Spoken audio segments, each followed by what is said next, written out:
De l'assouplissement des restrictions à l'achat de logements à la réduction des taux hypothécaires et des ratios d'acompte, les politiques immobilières ont ciblé tous les niveaux de l'industrie.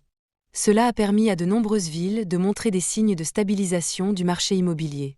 Les données du Bureau municipal de la sécurité et de l'administration du logement de Shanghai montrent que la quantité d'espaces résidentiels vendus dans la ville a augmenté de 21% en glissement annuel pour atteindre plus de 2,3 millions de mètres carrés en avril.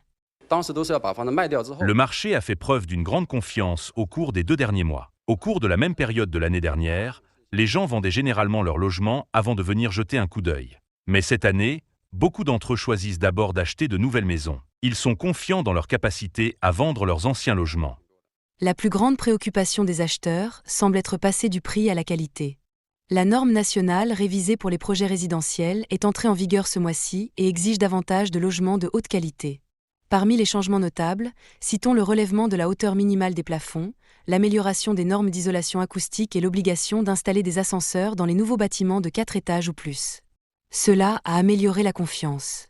Au cours des 5 premiers jours de mai, le volume des transactions pour les logements neufs a augmenté de 12%. Cela fait longtemps que j'envisage d'acheter un logement plus confortable et spacieux. Nous venons acheter un logement de 4 pièces car notre fils vit avec nous. Nous avons les moyens d'en acheter un nouveau car nous en vendons 2 anciens. On s'attend en outre à des systèmes résidentiels intelligents, à des conceptions respectueuses de l'environnement et à des installations bien conçues. Les experts du logement estiment que cela devrait entraîner une nouvelle vague d'achats résidentiels. L'ensemble du secteur se concentre davantage sur l'écologie et le respect de l'environnement. Cela profitera également aux acheteurs. Par exemple, certains designs de logements mettent l'accent sur la réduction de la consommation d'énergie. Cela signifie que le coût de la vie sera moins élevé pour le propriétaire. De plus, ces nouveaux bâtiments plus écologiques sont susceptibles d'être équipés d'appareils de haute technologie.